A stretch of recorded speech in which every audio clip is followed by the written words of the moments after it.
If you need help, you can type your query and one of the Computershare team will help you using the chat function. Alternatively, you can call Computershare. They're on 0800 650 034. Now we have a moderator, Paul, who will do his best to represent all questions being asked online. He's not going to change those unless he's going to correct any obvious typos. However, if there are several questions on the same topic, then these may be grouped together into one representative question. Now, we encourage you to submit questions throughout the meeting. However, we won't address those until the end of the meeting at the applicable Q&A section. Now, we do ask that questions be kept relevant to the proceedings and are succinct and clear. Thanks for that. Now, turning to voting, the Chair will shortly open voting for today's resolutions to provide online attendees with enough time to vote. So if you are eligible to vote, you'll be able to cast your vote under the Vote tab, and your vote has been cast when the tick appears. You can change your vote up until the time we declare voting closed by selecting Change Your Vote. Now, today we have 4 resolutions. Resolution 1 is the re-election of Susan Peterson as Director. Resolution 2 is the re-election of Scott St John as a Director. Resolution 3 is the election of Rob Hamilton as a Director. And Resolution 4 is the election of Rachel Tololei as a Director. Now, the Chair will let you know before he moves to close voting. Voting instructions for shareholders and proxies here today in person will be provided when we get to that part of the meeting. It now leaves me to invite your Chair, Scott St John, to shareholders meeting. Scotty. I won't say that bit. Cool. All okay, team? I've just popped a little asterisk at the end of that section there, just so that you can see. Awesome, because it is a bit of a... Yeah, I know, because you can get out of where... Yeah. Thank you, Steve. That's awesome. I've put the, because of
What's the right place?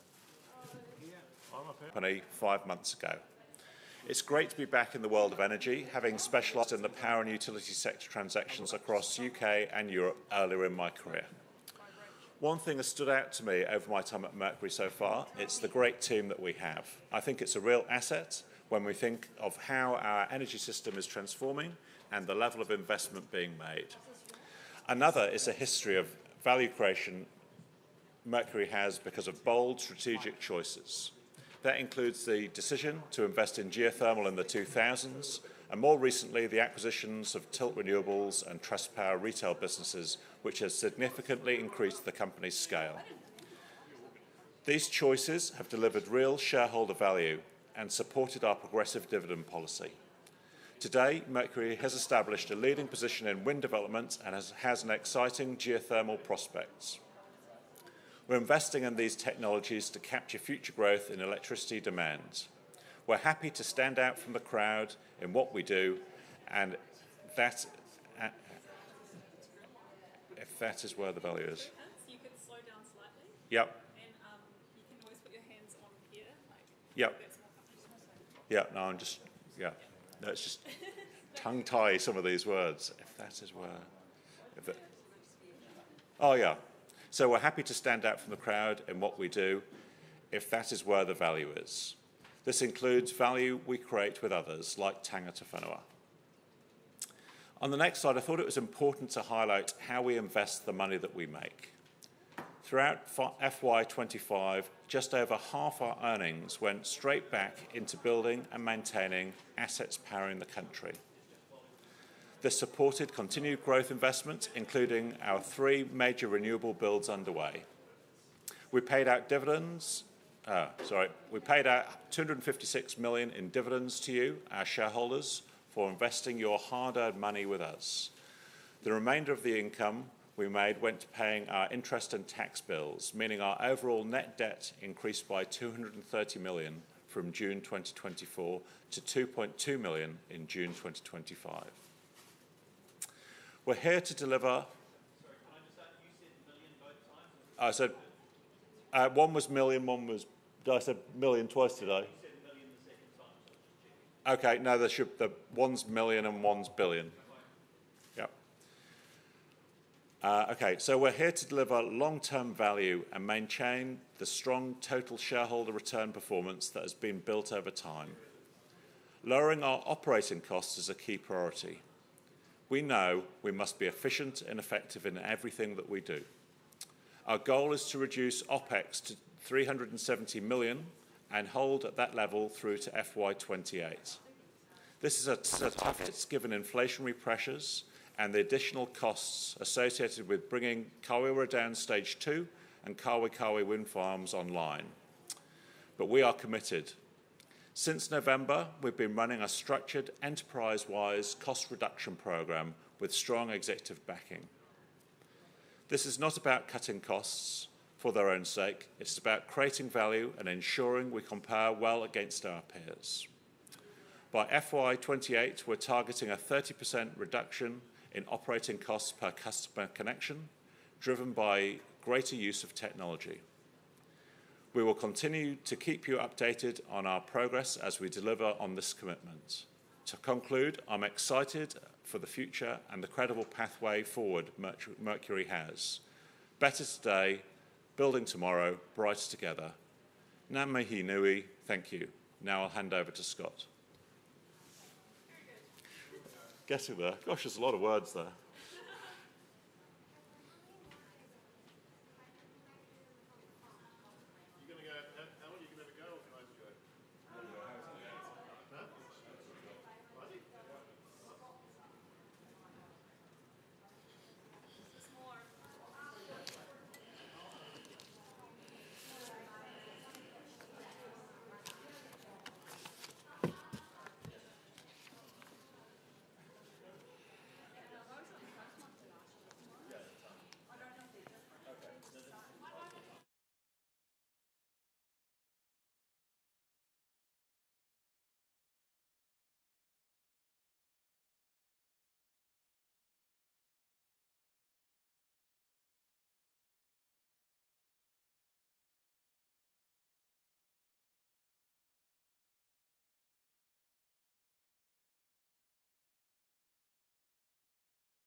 You.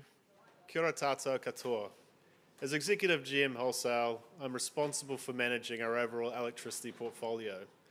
This includes responsibility for all wholesale market activities and sales to large commercial and industrial customers. We have an advantaged, resilient generation portfolio today.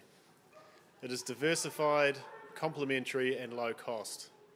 For the large part, our generation is based in the North Island, close to main population centres, but we also have 2 wind farms in the South Island and are expanding one of these, as you've heard. This is beneficial because there is often varying weather conditions between the North and South Islands. This is illustrated by the graph on screen, which shows catchment inflows for the Waikato hydro system. Should the slide be on? Oh, yeah. Inverse to South Island inflows and importantly correlated to peak demand, which occurs in winter. We also balance our portfolio across generation types. For example, when it's windy, we might pull back on hydro generation, and when it's still, we can ramp up our hydro generators. Lake Taupo provides the primary storage for the Waikato hydro system. We monitor and manage the lake level carefully to ensure there is water available to support generation during dry periods and to look after the river environment.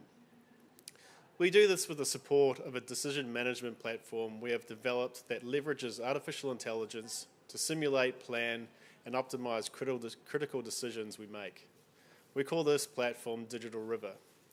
Today we use it for everything from unit rehabilitation planning to stakeholder engagement and generation reviews. The Digital River was a finalist for the Innovation and Energy Award at the 2025 New Zealand Energy Excellence Awards. Geothermal is another valuable feature of our portfolio and one that is expected to grow in importance in the coming years. Learning from Digital River, we have been developing advanced tools and models using live data and machine learning to help us make decisions about how we operate our geothermal stations. The goal is to generate more electricity more efficiently and reliably.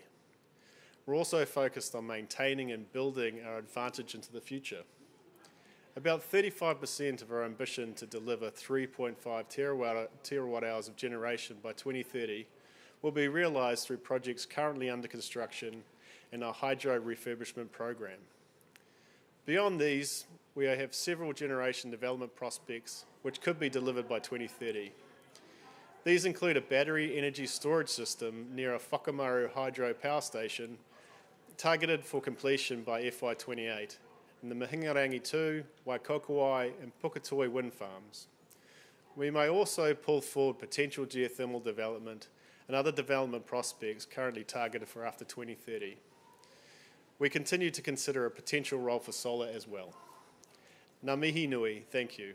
I will now hand over to our Chief Financial Officer, Richard, to talk about how our capital structure enables our growth and our focus on sharpening performance.